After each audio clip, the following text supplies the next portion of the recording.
ایک ہے دین، ایک ہے روح دین. وہ حدیثیں آئیڈیالوجیوں کا حل کرے. فرمائے نہیں، اگر ہماری طرف کسی چیز کو نسبت دی جائے اسے کس سے ملایا کرو؟ قرآن سے ملایا کرو. یہ روح قرآن ہے کہ امت نے نہ قرآن پہ عمل کیا نہ رسول کی آئیڈیالوجی پہ عمل کیا. اب جب رسول کی آئیڈیالوجی امت سے نکل گئی نا، بدبختی کو دیکھو، 3 خلیفوں کو قتل کیا گیا. جناب ابو بکر کو چھوڑ کے دوسرے کو، تیسرے کو، چوتھے امیر المومنین کو امت نے مارا، مسلمانوں نے مارا. اس کے بعد نبی کا نواز امام حسن، اس کے بعد یہی امت امام حسین کی قاتل بنتی ہے. اس کے بعد مروانی آتے ہیں، یزید کو مار دیتے ہیں. پھر مروانیوں کے بعد عباسیین کو مار دیتے ہیں. پھر عباسی آتے ہیں، مامون امین کو مار دیتا ہے، اپنے بھائی کو مار دیتا ہے. پھر عثمانیوں کی حکومت، قتل قتل قتل، غارت، بد اخلاقی، شراب نوشی، کنیز پروری، یعنی امت کا وہ حال ہوا. یہ آئیڈیالوجی تھی جو رسولوں کو دے دی. ایک آئیڈیالوجی آپ کو حسین ابن علی نے دی، مثلی لا یبایع مثل یزید. فرمایا دین میرے نانا کا دین نہیں ہے، نانا کا دین یہ ہے. امت اگر سدھار چاہتی ہے، پتھر کھائے ہمارے رسول نے کہ ایسا دین لائیں یرثھا الا عبادی الصالحین، کہ زمین کا ورثہ کسے دیا جائے؟ صالحین کو دیا جائے. تبھی میں کہتا ہوں فخر کرو. اس زمانے میں مشرکان مکہ کے مقابلے میں اگر کوئی کھڑا تھا تو محمد تھا. عمرو بن عبداللہ کے مقابلے میں کوئی کھڑا ہوا تو علی بن ابی طالب تھے. یزید کے مقابلے میں کھڑے ہوئے تو حسین بن علی تھے. کبھی مروانیوں، یزیدیوں، عباسیوں کے مقابلے میں کھڑے ہوئے تو آل رسول تھے، جنہوں نے زندانوں میں بھی جا کے صحبتیں برداشت کی. اور میں کہتا ہوں آج کے ظالموں کے مقابلے میں اور امریکہ اور اسرائیلیوں کے مقابلے میں بھی کوئی کھڑا ہے تو حسین بن علی کا چاہنے والا حسینی شیعہ ہے. یہ آئیڈیالوجی ہے جس نے تشیع کو سب سے الگ کر دیا. تو میں نے کہا کبھی بھی قبلہ طاہر القادری کی میں نے مثال دی، کتنی اس بندے نے محنت کی. میں جب تقریر سنتا تھا تو ہے بات، میں نے کہا کوئی شیعہ عالم اس طرح نکلتا اپنی قوم میں تو قومیں کیا کچھ اس کے لیے نہ کریں. ڈیلی وہ تقریریں کر رہا ہے، پیسہ خرچ کر رہا ہے، کبھی حضرت موسیٰ کا قصہ، کبھی فرعونیوں کا قصہ سنا رہا ہے. اٹھو اٹھو اٹھو. یہ ٹک ٹاک پہ میڈیا پہ بیٹھ کر اس قدر تفریق ہو گئی کہ یہ تو بریلوی ہے، ہم کیوں نکلے ہیں. کم محنت نہیں کی اس بندے، لیکن کوئی انقلاب آیا نہیں آیا. یہ ٹرائل ہے، ہمیشہ یاد رکھیے کیا ہے؟ ٹرائل ہے. کبھی مولوی کو نکالا کہ قوم نہیں نکلی، سیاستدان نکلے کہ قوم نہیں نکلی. ہر طرح کا بندہ نکلا کہ یہاں پہ انقلاب آنے والا نہیں ہے. تو وہ آپ کی نبض کو سمجھ چکے ہیں.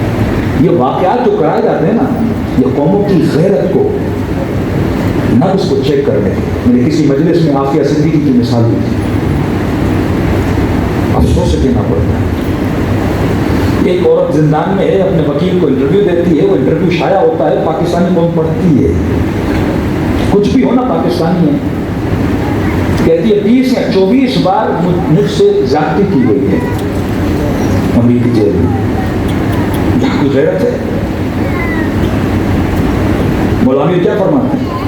اگر کسی یہودی خاتون کے پاؤں سے مسلمان حکومت میں واضح ہوتا ہے نا وہ اتارا جائے، اور اگر کوئی خبر سن کے مر جائے تو اللہ اسے شہادت کا درجہ دیتا ہے.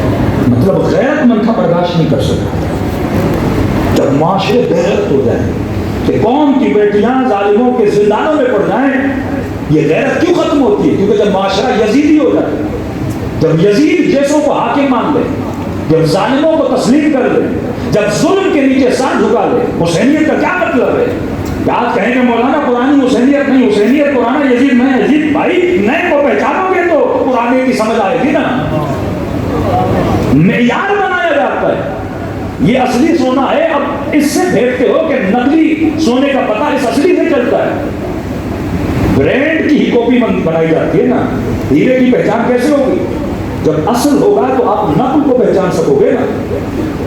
امام حسین نے یہ نہیں کہا کہ حسین یزید کی بیٹی کا مثلی لا یبایع مثل یزید. یہ فکر اور آئیڈیالوجی امام خمینی نے اپنی قوم کو دی نا، کہ جب تک یہ آئیڈیالوجی تمہارے اندر ہوگی، جب تک یزید شناس نہیں بنو گے، ظالم شناس نہیں بنو گے، دشمن شناس نہیں بنو گے، تم اس نیٹ ورک کا حصہ نہیں ہو. یہ نیٹ ورک کیس ہے.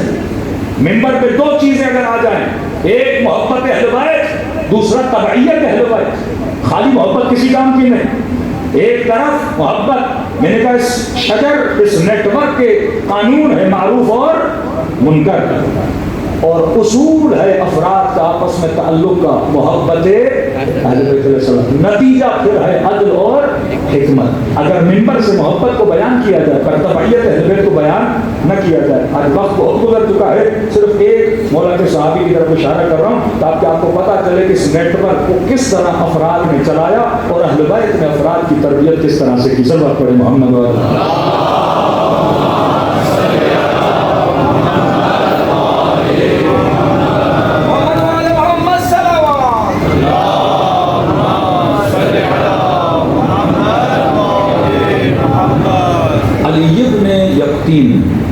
میں نے اس دن آپ کو سنایا محمد ابن ابی عمیر، فضل ابن شازان، محمد ابن شازان، ابو حمزہ سمالی، یعنی ایسے ایسے اس نیٹ ورک کے افراد کے امام بدلتے رہے پر یہ افراد نہیں بدلے، یعنی ایک ہی فرق چوتھے امام کے زمانے میں، پانچویں امام کے زمانے میں، چھٹے امام کے زمانے میں، ان میں سے علی ابن یقطین ہے، تین اماموں کو دریافت کرنا، ایج اتنی نہیں ہے، 120 ہجری کے درمیان ان کی ولادت ہے، تقریباً 50 سے 60 سال کے درمیان یہ دنیا سے چلے جاتے ہیں۔ ایک ایسا بندہ جس کی نماز کا اہتمام ہارون کا بیٹا امین کرتا ہے، اہل بیت کی صف اول کا بندہ، جس کے لیے آپ کے امام موسیٰ کاظم دعائیں کرتے تھے، کہتے تھے علی ابن یقطین پر اللہ نے جنت کو واجب قرار دیا، جہنم کو حرام قرار دیا ہے۔ جب حج پہ مولا جاتے تھے، ایک ہوتا نا مومن کہتے مولانا میں سفر کر رہا تھا، مجھے امام حسین 24 گھنٹہ میرے خیالوں میں تھے، یا امام زمانہ کی میں یادوں میں تھے۔ یہ وہ تھے کہ جب مولا حج پہ جاتے ہیں، وہ سال علی میں اپنی حج پہ نہیں، امام موسیٰ کاظم جب پلٹ کے فرماتے ہیں جتنی دیر میں حج کر رہا تھا علی ابن یقطین کی یاد میں تھا، یعنی ایسے صحابی جن کو کون یاد کر رہا ہے؟ امام موسیٰ کاظم، ایسے صحابی کہاں نوکری کر رہا ہے، سسٹم کیسے چلایا جاتا ہے، سسٹم کو کیسے بچایا جاتا ہے، ایک ایسا زمانہ جس میں مولا کے اصحاب کو پکڑا جاتا تو انہیں پھانسی دی جاتی ہے، سر تن سے جدا کر دیا جاتا، لیکن کس زیرکانہ طریقے سے یعنی ظلم کے سسٹم کے اندر، لیکن خدمت کس کی کر رہے تھے؟ امام موسیٰ کاظم کی خدمت کر رہے تھے، اور سختی کتنی، ایک بندہ جس کے لیے کہہ رہے ہیں کہ اس پہ جنت واجب ہے، ایک بندہ جس کے لیے مولا فرماتے ہیں کہ میں اس کی یادوں میں گم ہوں، کہتے ہیں کہ ایک حج پہ، کیونکہ میں نے کل کہا کہ اس نیٹ ورک کے افراد کہاں پہ ملتے تھے؟ ایام حج میں، کیونکہ حج سے کوئی حاکم کسی کو روک نہیں سکتا تھا، اور ایام حج میں آسانی یہ تھی، حج میں جاتے تھے ایک چھوٹا سا رومال چہرے پہ رکھا، حاجیوں میں گم ہو جاتے تھے، سب نے سفید کپڑے پہنے ہوئے، کون ان کا پیچھا کرتا، ان کو پتا ہوتا تھا معصوم سے کہاں ملنا ہے، وہاں جا کے ملتے تھے، باتیں کرتے تھے، خط و کتابت ہوتی تھی، رد و بدل ہوتا تھا، پھر وہاں سے کیا ہو جاتے تھے؟ جدا ہو جاتے تھے، پورے سال کی رپورٹ معصوم کو کہاں دیتے تھے؟ ایام حج میں دیتے تھے۔ علی ابن یقطین کہتے ہیں میں حج پہ گیا، میں نے خواہش ظاہر کی امام موسیٰ کاظم سے ملاقات کروں، اب یہ ہائی رینک کا بندہ، سمجھو بادشاہ ہے، اس کا وزیر ہے، اس کے پاس سپاہی ہیں، اس کے ساتھ پروٹوکول ہے، ہر بندہ اس کے ساتھ، کہ خواہش ظاہر کی کس سے ملوں؟ امام سے ملوں۔ علی ابن یقطین کی کوشش ہوتی تھی کہ جہاں بھی امام کے چاہنے والے تھے ان کی کیا کرتا تھا؟ مدد کرتا تھا، کوئی زندان میں مدد کی، کسی سے ٹیکس لیا جاتا تھا، اس کی کوئی ڈیوٹیز ہیں، میں بات بتاتا ہوں، یعنی ہر بندہ آتا تھا کس کو خالی ہاتھ لوٹاتا نہیں تھا۔ کہتے ان میں سے زید نامی شخص تھا، وہ آیا اور اس میں بزی تھا، اس نے اس کا کام نہیں کیا، وہ چلا گیا۔ علی ابن یقطین کہتا ہے حج کے درمیان جب امام آئے، میں نے خواہش کی کہ امام سے کیا کروں؟ ملاقات کروں، لیکن مولا مجھ سے ملے نہیں، میں نے پیغام بھیجا ملنا چاہتا ہوں، امام نے جواب دے دیا ہم نہیں ملیں۔ کہتا میں پریشان ہو گیا کہ مجھ سے مولا کیوں نہیں ملے؟ کہتا اسی دوران حج میں یا عرفات میں میرا سامنا ہو گیا امام موسیٰ کاظم سے، توڑا کے ہاتھوں کو چوما، مولا کوئی تقصیر، کوئی گناہ، کوئی خطا کی ہے کہ آپ مجھ سے نہیں مل رہے؟ کہ علی ابن یقطین ہم تم سے ناراض ہیں۔ کہ مولا کیوں ناراض ہے؟ فرمایا فلاں مؤمن تیرے در پہ آیا تھا، تو نے اس کا کام نہیں کیا۔ مطلب نظام ظلم میں کام کرنے کی پرمیشن اسی لیے ہے تاکہ تو کیا کرے؟ مومن کی مدد کریں. کہ مولا کس طرح راضی ہوں گے؟ کہ جب تک وہ تجھ سے راضی نہیں ہوتے ہم تجھ سے راضی نہیں ہوں گے. کہ مولا اب یہاں پہ مکہ وہ بندہ عراق میں کیسے اس کو راضی جا کے کروں؟ امام نے کہا کہ جنت البقیع کا رات کے اندھیرے میں وہاں پہ ایک اونٹ ہوگا، اس اونٹ پہ بیٹھ جانا، وہ تجھے اس تک پہنچا دے گا. کہتے ہیں علی ابن یقطین شام ہوئی، اطاعت دیکھیے، جنت البقیع کی طرف گیا، بڑا قبرستان، اس نے دیکھا ایک اونٹ پڑا ہے، اونٹ پہ سوار ہوا. علی ابن یقطین کہتا ہے اونٹ 4 قدم ہی چلا تھا کہ اس شہر میں پہنچ گیا جہاں پہ اس مومن کا گھر تھا. کہتا ہے میں نے دروازے پہ دستک دی رات کے اندھیرے میں. اس نے کہا کون؟ میں نے کہا علی ابن یقطین. اس نے کہا مذاق نہ کر. کہا علی ابن یقطین میرا گھر؟ کہ جلدی دروازہ کھول، مجھے پریشانی ہے، میں علی ابن یقطین ہوں. کہتا اس نے کیسے دروازہ کھولا؟ تھا کہ علی ابن یقطین وزیر بادشاہ کا. کہا میرے گھر پہ تو مجھ سے ناراض ہے، موسیٰ کاظم تیری وجہ سے مجھ سے ناراض ہے، مجھے معاف کر دے، میں نے مولا کے پاس جانا ہے. کہا علی ابن میں نے معاف کیا، جا، اتنا سفر کر کے ہم ایسے نہیں. ملتا ہے علی ابن یقطین نے زمین پہ اپنا سر رکھا، کہا اپنا پاؤں میرے چہرے پہ رکھا، میں نے تجھے ناراض کیا ہے؟ امام کبھی مجھ سے ناراض نہیں ہوئے تیری وجہ سے. کہتے اس نے 3 بار منع کیا. علی نے میں نہیں کر سکتا یہ کام. کہ میں درخواست کر رہا ہوں اپنا پاؤں رکھ تاکہ تیرے پاؤں کی مٹی جب میرے چہرے پر آئے یہ چہرہ لے کے موسیٰ کاظم کے پاس کروں. کہتا جب اس نے اصرار کیا تو اس نے ہلکا سا پاؤں علی ابن یقطین کے چہرے پہ رکھا، پھر اونٹ پہ چڑھا، 2 قدم اونٹ چلا، جنت البقیع پہنچا. پھر امام موسیٰ کاظم نے کہا اب آ ہم تم سے راضی ہو گئے. سختی بھی اپنی جگہ پہ، افراد کی تربیت اپنی جگہ. کہتے ہیں کئی مرتبہ علی ابن یقطین امام کو خط لکھا کہ مولا قد ضاق صدری. تو ایک بندہ جسے عہدہ ملتا ہے نا مزہ آتا ہے. آپ کو بولا جائے آپ کو وزیر اعظم کا مشیر بنایا جا رہا ہے، اب ظاہر ایک بندہ مشیر بنتا ہے تو بڑی گاڑی بھی ملتی ہے، پروٹوکول بھی ملتا ہے، بہترین لباس بھی پہننا پڑتا ہے. روم سے لوگ آتے تھے، مختلف جگہوں سے آتے تھے، عالیشان لباس پہن کر کہ مولانا میں نہ ان کی سوچ کا ہوں، نہ میں ان سسٹم کا ہوں، نہ میں ان کی محفل کا ہوں، لیکن کیا کروں مجھے بیٹھنا پڑتا ہے، ان کے بڑے سفروں پہ بیٹھنا پڑتا ہے، عالیشان لباس پہننا پڑتا ہے، بہترین سراریوں میں جانا پڑتا ہے. مولا ان کی باتیں سننے میں مجھے مزہ نہیں آتا. قد ضاق صدری، مولا میری سانس گھٹنے کو آ گئی ہے، مجھے اجازت دے، عزت دے مولا کہ میں اس محفل سے نکلتا ہوں، مجھے نہیں پسند. امام نے صرف چھوٹی سی عبارت میں لکھا کہ ہم تجھے اجازت نہیں دیتے، اتق اللہ، اللہ کی تقوی اختیار کر. کہ تمہارا کام ہے اسی سسٹم کے اندر باقی ہو. کام کیا تھا علی ابن یقطین کا؟ کہتے ہیں ایک جو شیعہ مومنین تھے جن سے ٹیکس آپ بولتے ہیں، مالیات، پیسے جو دیے جاتے تھے زبردستی، علی ابن یقطین وہ سارے پیسے اہل بیت کے چاہنے والوں کو کیا کرواتا تھا؟ واپس کرواتا تھا. صرف ان کو نہیں، امام موسیٰ کاظم کو کبھی 7 لاکھ، کبھی 5 لاکھ، کبھی 4 لاکھ درہم کی کثیر تعداد پیسے امام کی طرف بھیجتا تھا. کوئی زندان میں گیا اسے چھڑواتا تھا، کوئی سسٹم میں پھنسا. اور کس زیرکانہ طریقے سے علی ابن یقطین نے کام کیا کہ ہارون کو پتہ تک نہ چلا، امین کو پتہ تک نہ چلا. امام نے سے خط لکھا تھا علی ابن یقطین اگر تم ایک کام کرو ہم تمہارے لیے 3 کاموں کی ضمانت کریں. تو مولا کیا کرو؟ فرمایا ہمارے چاہنے والوں کی اکرام کرو، عزت کرو. جو علی کا چاہنے والا ہے اس کی کیا کرو؟ عزت کرو.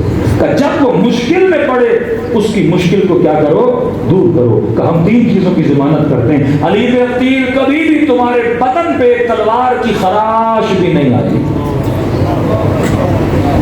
ہم ضمانت کرتے ہیں. علی ابن یقطین خراش کر، تو کبھی بھی تمہارے سر پہ زندان کی چھت نہیں آئی. تیسری ضمانت، علی ابن یقطین کبھی بھی فقر تمہارے گھر کو اور تمہارے بچوں کو چھوئے گا نہیں. یہ مولا کا واحد صحابی ہے جو کبھی زندان نہیں گیا، جسے کبھی زخم نہیں لگے. میں کہتا ہوں جب دنیا سے گیا تو نماز کا اہتمام امین نے اس کا کیا. یعنی حکومتی اعزاز میں علی بن یقین کو دنیا کی طرف اور آخرت کی طرف رخصت کر دیا گیا. امام نے کہا 3 کام کر. بڑے زیرکانہ انداز سے معصوم کے لیے کام کیا. اور کس طرح معصوم اس کو بچاتے تھے.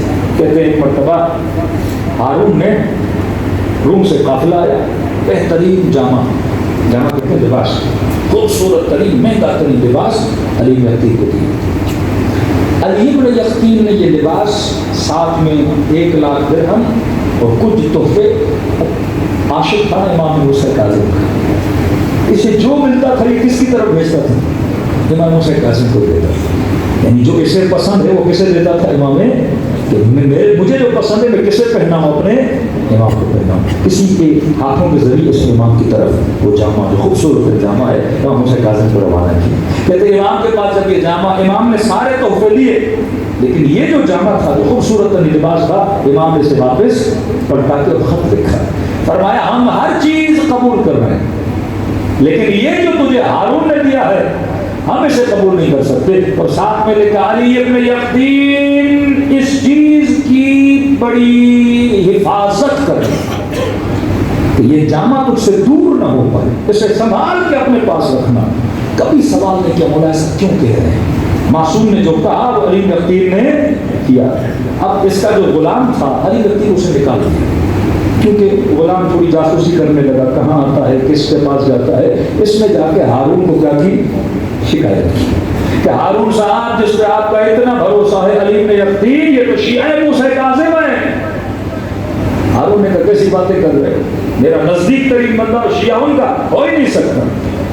تو میں نے آنکھوں سے دیکھا جو آپ نے اسے جامع دیا تھا, خوبصورت لباس دیا تھا, اس میں تحفے وحفے ملا کے وہ بھیج دیا ہے کس کی طرف, اپنے امام کی طرف. امام نے خط میں کیا لکھا, اس سے سنبھال کے اپنے پاس رکھنا. بچا بھی رہے ہیں, سسٹم میں کام بھی کرا رہے ہیں. علی بن یقین کہتے ہیں کہ میں کمرے میں تھا, اچانک سے ہارون میرے سر پہ اٹک کر, پہلے خبر دیتا تھا پیغام بھیجتا تھا, اچانک آیا.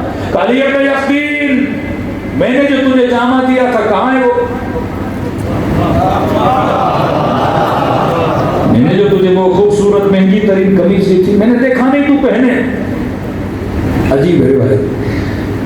علی بن یقین کہتے ہیں کہ اپنی زبان میں خطبہ آپ کی طرف سے تحفہ ملا, اتنا خوبصورت تھا, میں نے کہا اس کو پہنوں گا نہیں, میں نے ابھی تک رکھا ہوا ہے. ڈیلی اسے دیکھتا ہوں, دیکھ کے خوشی ہوتی ہے کہ آپ نے مجھے دیا ہے, تبرکن اس کو اپنے پاس رکھا ہوا ہے.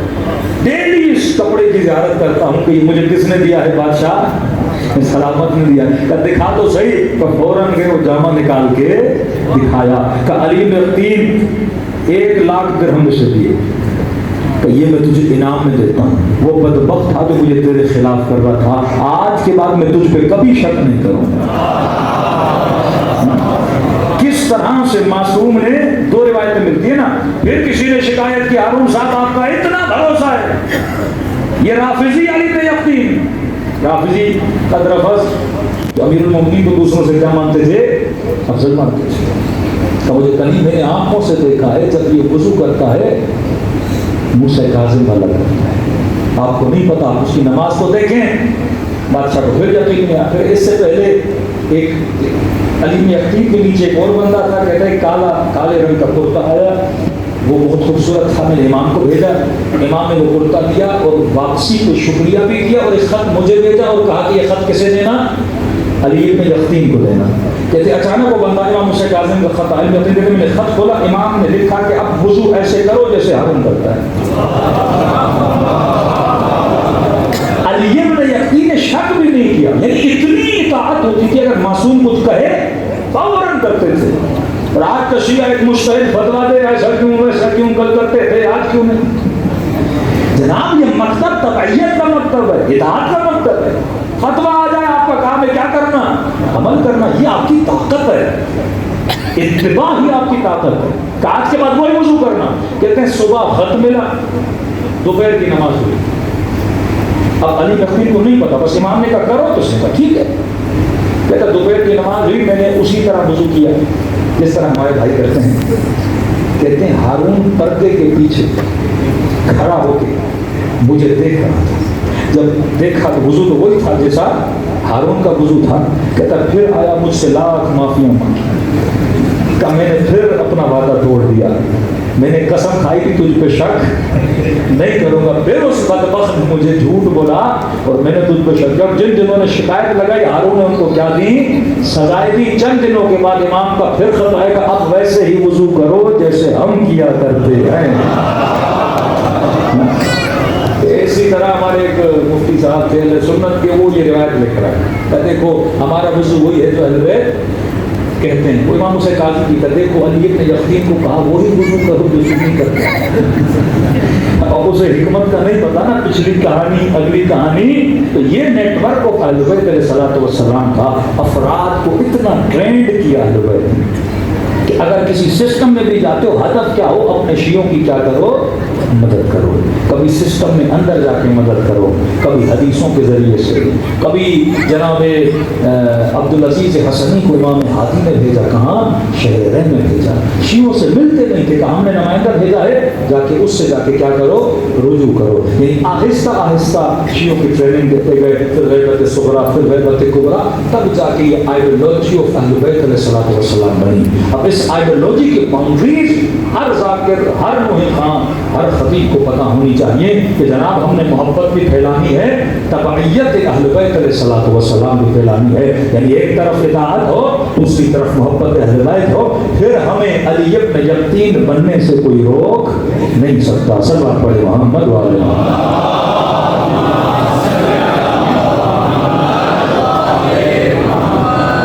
افسوس جس زمانے میں ہم رہ گئے ہیں یہ کیپٹلزم کا زمانہ ہے. آج کل ہمارے قافلے جاتے ہیں اربعین میں, بانیان مجلسیں پڑھواتے ہیں. میں نے کہا یہ تبرج کا زمانہ ہے. آج یہ نہیں کسی کا کردار دیکھا جائے, شخصیت دیکھی جائے. آج کیا ہے, فالوور, مشہور, یہ بازاری اور بنیے والی سوچ ہے کہ جس سے مجھے فائدہ ہو میں اسے پڑھاؤں. آج ہی آپ کے وہ نظریاتی سوچ, وہ اصولی سوچ ختم ہو گئی. وہ قافلے ہوں, وزارتیں ہوں, وہ بانیان مجلس ہوں. یہ سوچ اہل بیت کی تھی کہ بنیے نہ بنو, مفاد پرست, اصول پرست بنو. اب ہیرون بیچنے سے بھی پیسہ بنتا ہے, لیکن اہل بیت نے کیا کہا, وہ کام کرو جو حلال کا کام. میں نے ہر ذریعے سے پیسہ نہیں بنانا, میں نے سب کچھ کر کے رونا نہیں ہے. مکتب پہ چلو, اہل بیت کے اصولوں کے مطابق چلو, پھر ایک آنسو بھی اگر گراؤ گے یہ جہنم کی آگ کو بجھا دیتا ہے. پھر ان ہاتھوں کی قیمت ہے جو سینے پہ رکھتے ہیں, پھر ان قدموں کی قیمت ہے جو حسین کی مجلس میں آتے ہیں. واللہ آج نسلوں کو خطرہ ہے, خطرہ ہے. آج ایجوکیشن سسٹم تباہ. اسکولوں میں جائیے, پہلے ہم کہتے تھے یورپ, امریکہ, ویسٹرن ورلڈ, اب اپنے ملک کا حال دیکھیں. آپ کے فنکشن دیکھیں, آپ اپنی فلم انڈسٹری دیکھیں, آپ اپنی ڈرامہ انڈسٹری دیکھیں. افسوس سے مجھے کہنا پڑتا ہے, آج یہ فیس بک ہے, ہم جب فیس بک پہ چارٹ نکالتے ہیں کہ کس ایج کے بندے ہمیں کتنا سن رہے ہیں, وہ سارا ریکارڈ نکل آتا ہے کہ خواتین اتنے پرسنٹ ہیں, مرد اتنے پرسنٹ ہیں, مردوں میں 40 ایج کے ابو اتنے ہیں, 40 ایج کے 30 ایج کے اتنے ہیں, ٹین ایجرز آپ کو اتنا دیکھتے ہیں. پاکستان کے کس شہر کے لوگ کتنا آپ کو زیادہ سنتے ہیں, انڈیا کے کس شہر کے, یہ پورا چارٹ نکلتا ہے. اس حساب سے پھر خطیب تھوڑی پلاننگ بھی کر سکتا ہے.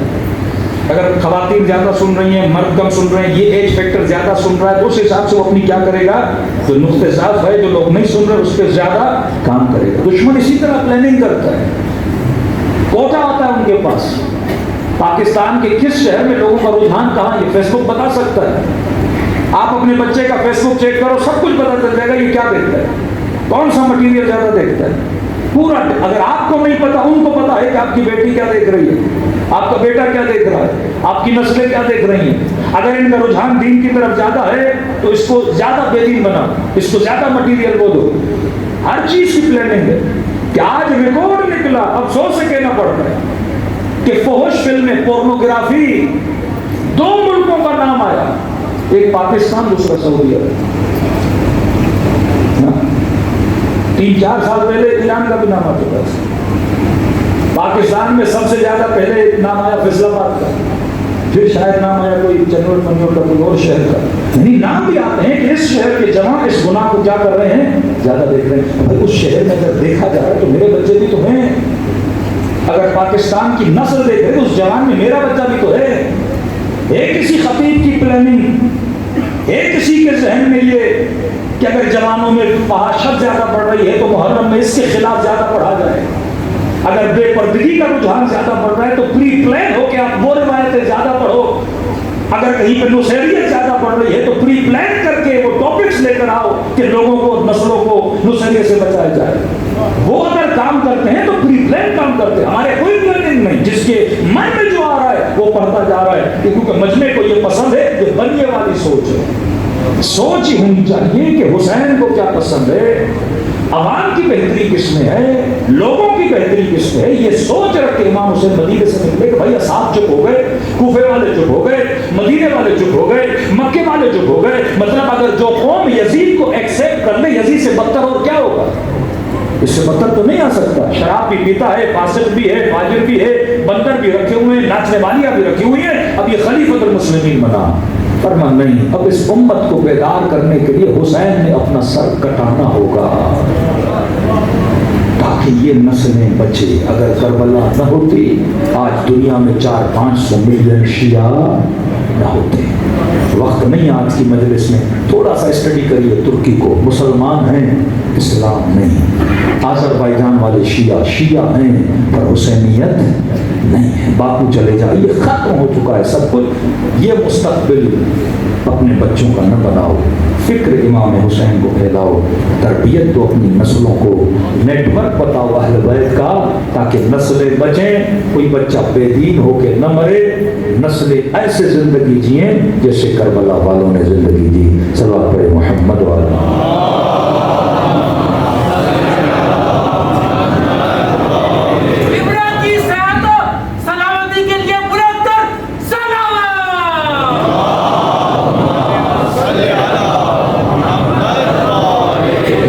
دلوں کو کربلا لے جائیں, وہ میدان عشق, وہ محبت حسین جو بندے کو خدا سے ملاتی ہے.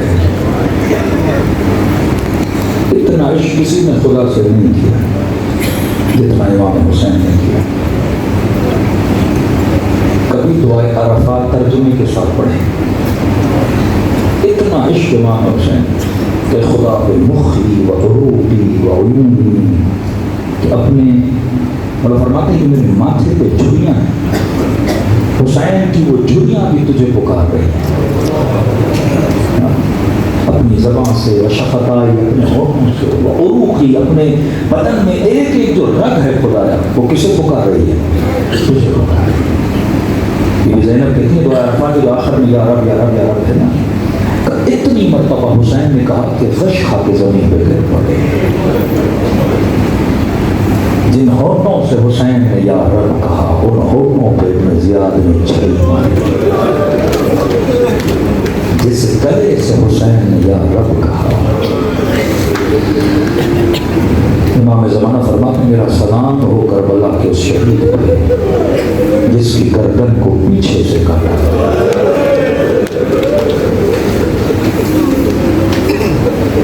کیسے کوئی حسین کو ذبح کر سکتا ہے؟ کتنا قصی ہوگا.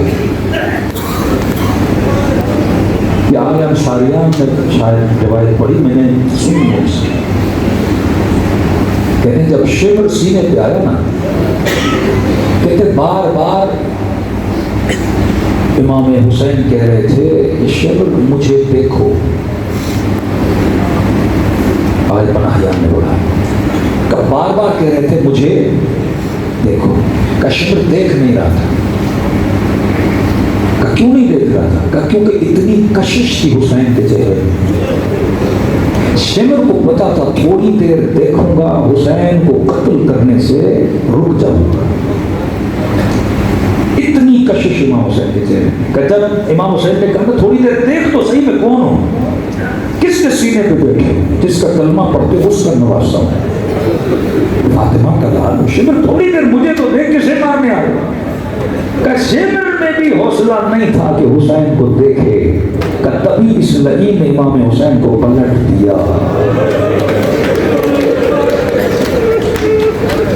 کہ میری نگاہ حسین پہ نہ پڑے۔ ایران کا وہ جوان جسے پھر زندگی ملی، میں نے کئی مجالس میں بتایا ہے، تفصیل ہے، میں اس میں نہیں جا رہا، صرف ایک جملہ رب کے مصیبت کہتا ہے مشہد سے آتے ہوئے جب گاڑی کا ایکسیڈنٹ ہوا تو میں نے دیکھا کہ میری روح میرے بدن سے نکلی ہے، چند میٹر کے فاصلے پہ میں اپنے بدن کو دیکھ رہا تھا۔ کہتے ہیں 15-20 سال گزر کے میرے باپ کو مرے ہوئے، میں نے اپنے بابا کی آواز نہیں سنی 15-20 سال سے، مجھے سمجھ نہیں آ رہی میرے ساتھ کہ دیکھ رہا ہوں بدن گاڑی میں ہے زخمی اور روح نکلی ہوئی ہے۔ اتنے میں کانوں میں آواز آئی میرے بابا کی، مجھے پکارا، کہتا ہے مڑ کے دیکھا میرا والد، اب بھی سمجھ نہیں آ رہی میں مر چکا ہوں۔ تو کہا کہ بیٹا چلو، کہاں بابا؟ کہا جہاں میں ہوں وہاں چلو، میں تمہیں لینے آیا ہوں۔ کہتا ہے چل پڑا، جب چلا تو میرے کانوں سے میری ماں کے رونے کی آوازیں ٹکرائی۔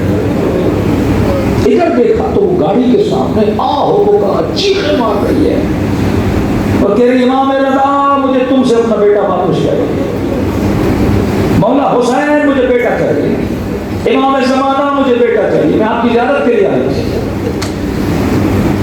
کہتا میں نے دیکھا باپ کو دیکھا، میں نے کہا بابا چلو تو صحیح لیکن ماں کا رونا دیکھا نہیں جا رہا۔ بیٹا اللہ کا فیصلہ ہے چلو، میں نہیں چلا، میں روک گیا کہ بابا ماں کا رونا نہیں دیکھا تھا، خلاصہ کر رہا ہوں۔ کہتے اتنے میں ایک امام وارد ہوئے، میرے بابا نے کہا السلام علیکم یا علی بن موسیٰ رضا، امام رضا ہے، کہا بیٹا کیوں نہیں آ رہا؟ کہ مولا کہ ماں رو رہی ہے، کہ اللہ کا فیصلہ ہو چکا ہے، کہ آپس میں باتیں کر رہے تھے۔ اتنے میں دوسرا امام آیا، میرے باپ نے کہا السلام علیکم یا صاحب العصر والسلام، کہا کیوں نہیں آ رہا؟ کہا کہہ رہا ہے ماں رو رہی ہے، کہیں فیصلہ ہو چکا ہے۔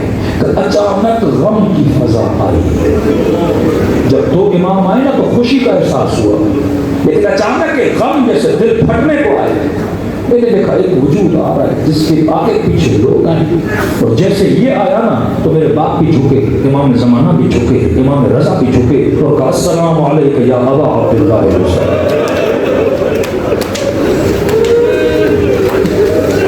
عجیب کون سی فضا، جب امام رضا ہے دور سے دیکھ رہا تھا، جب امام زمانہ ہے دور سے دیکھ رہا تھا، لیکن جیسے امام حسین آیا تو کہتا گویا کسی نے میرے سر کو پکڑ کے جھکا دیا ہو، بدن نہیں تھا پر ایسے لگ رہا تھا کہ زانوں کے ماں کھڑا ہوں اور سر جھکا ہوا ہے، آواز سن رہا ہوں۔ میرا باپ کہہ رہا ذاکر تھا، امام حسین نے کہا ذاکر بیٹا آ کیوں نہیں رہا؟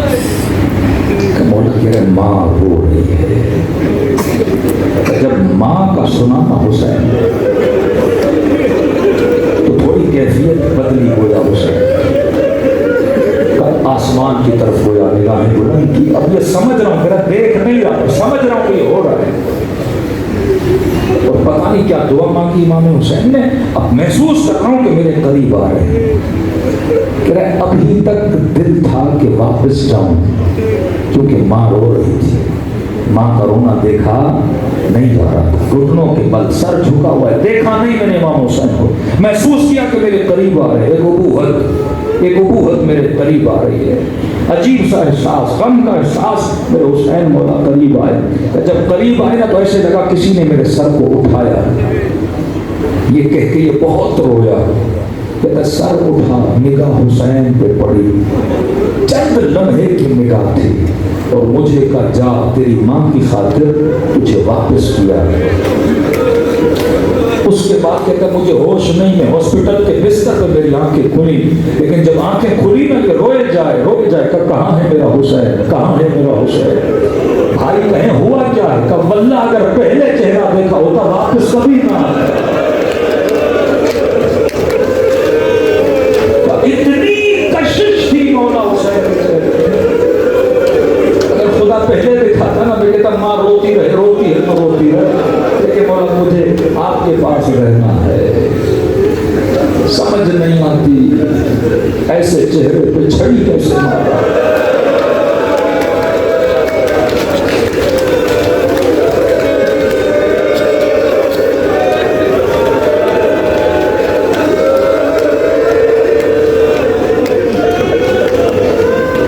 ہنستی رہی ہے بچی تھوڑی دیر کے لیے، مجھے میرے بابا کا سونے دے، تھوڑی دیر۔ کئی مومنین پوچھتے ہیں کہ مولانا امام حسین کا سر کہاں ہے؟ مجھے نہیں پتا مولا کا سر کہاں ہے۔ کسی نے کسی عالم سے پوچھا تھا کہ جناب علی اصغر کا بدن کہاں ہے؟ کہتا پوری کربلا کبھی ادھر ڈھونڈتا پھرے۔ کیا ڈھونڈ رہے ہو؟ کہ اصغر کی قبر ڈھونڈ رہے ہیں۔ سنا تھا حسین نے خیموں کے پیچھے دفنایا تھا۔ عالم سے کہا کہ قبلہ بتائیے گا؟ مجھے بھی نہیں پتا۔ یہ عالم کہتا پوری رات عبادت کی خواب کے عالم امام حسین کو دیکھا۔ فرمایا عالم میرے شیعوں کو کہو آج کے بعد اصغر کو نہ ڈھونڈے۔ مولا پوچھتے ہیں قبر کہاں ہے؟ کہو جس نے حسین کی زیارت کرنی ہے، اصغر کی زیارت کرنی، وہ حسین کی زیارت کرے۔ مولا کیا مطلب؟ کہ زین العابدین نے میرے بچے کو میرے سینے پہ رکھا۔ مجھے نہیں پتا امام حسین کا سر کہاں ہے، پر میرا دل کہتا ہے جب 4 سالہ بچی کے سینے پہ یہ سر آیا، مجھے نہیں لگتا دفناتے وقت زین العابدین نے سر کو جدا کیا۔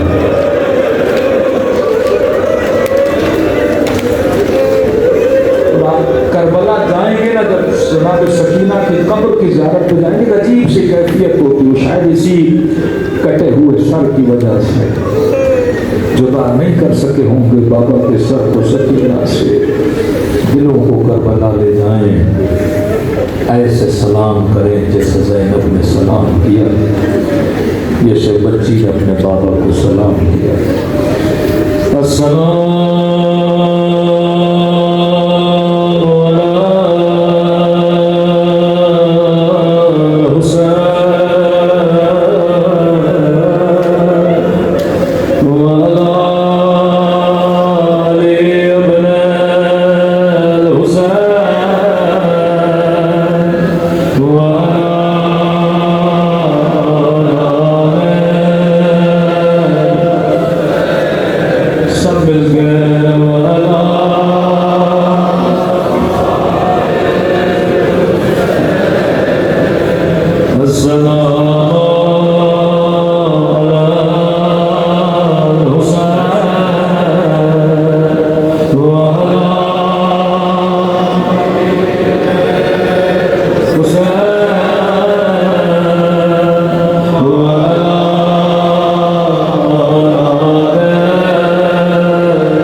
کبھی نہیں سوچا کچھ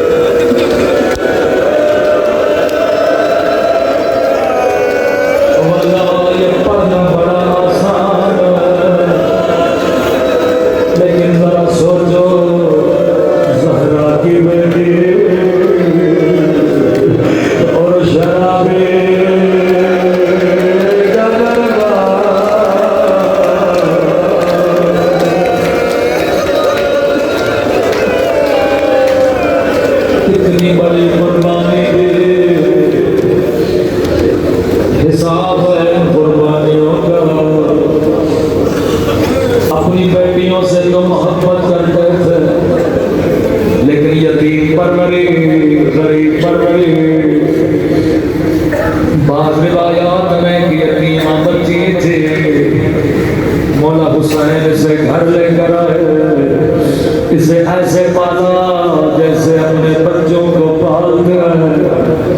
یہ جوان حسین کے گھر میں ہوئی، اسے قرآن زینب نے پڑھایا، اسے حجاب زینب نے سکھایا۔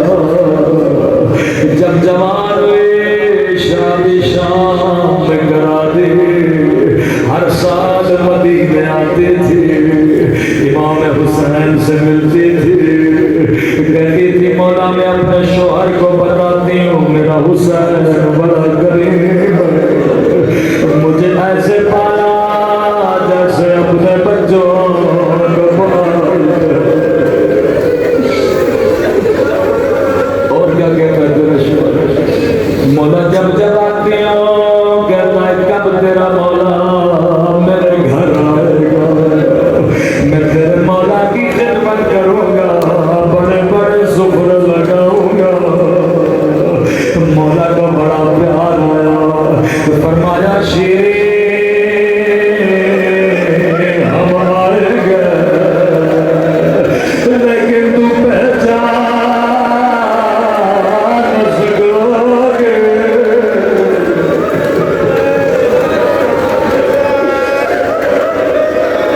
شیریں ہم آئیں گے لیکن تو پہچان نہ سکوگے۔ مومنہ اپنی جگہ سے کھڑی ہو گئی، کہنے لگی مولا کیسی باتیں کر رہے ہیں، ان آنکھوں کو نکال دو جو اپنے مولا کو نہ پہچانے۔ امام نے کہا بیٹا تیرا قصور نہیں ہوگا، حالات بدل جائیں گے، لیکن شیریں میری ایک وصیت یاد رکھنا، جی میرے مولا جان دو۔ فرمایا شیریں دیکھو قیدی بڑے مظلوم ہیں، قیدیوں کا خاص خیال رکھنا، میں مولا جب قیدی دیکھوں گی خیال رکھوں گی۔ اپنے وطن واپس چلی گئی، اداکاروں زینب پہ وطن ہو کے جب شام کی بازار میں آئی، شیریں کا شوہر بازار سے گزرتا تھا، اس کی نگاہ سکینہ کے زخمی کانوں پہ پڑ گئی، زخمی رخساروں پہ پڑ گئی، روتا ہوا گھر گیا، کہنے لگا شیریں کہتی تھی جب کوئی قیدی نظر آئے گھر